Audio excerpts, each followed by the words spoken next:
உங்களுடைய முதல் படம் தலையோட தீனா, அவருக்கு தலைன்னு டைட்டில் கிடைச்ச படம். அதுக்கப்புறம் துப்பாக்கி.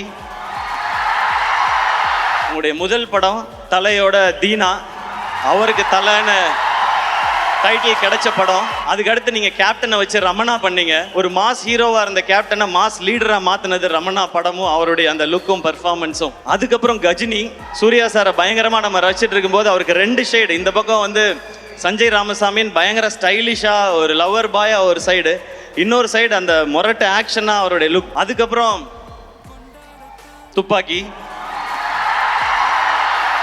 அது தமிழ் சினிமாவில் ஹீரோஸோட மாஸை ரீடிஃபைன் பண்ண படம். அதில் விஜய் சார் எப்படி இருந்தாங்க, அந்த ஐ எம் வெயிட்டிங்கிறது பயங்கர ஸ்பெஷல். நீங்கள் ஒர்க் பண்ண ஹீரோஸ்லாம் பார்த்தா சூப்பர் ஸ்டார் ரஜினி சார், இந்த பக்கம் சிரஞ்சீவி சார், இந்த பக்கம் மகேஷ் பாபு சார், அப்புறம் ஆமீர் கான் சார், சல்மான் கான் சார், இந்த வரிசையில் சிவகார்த்திகேயனையும் சேர்த்துக்கிட்டதுக்கு ரொம்ப தேங்க்ஸ்.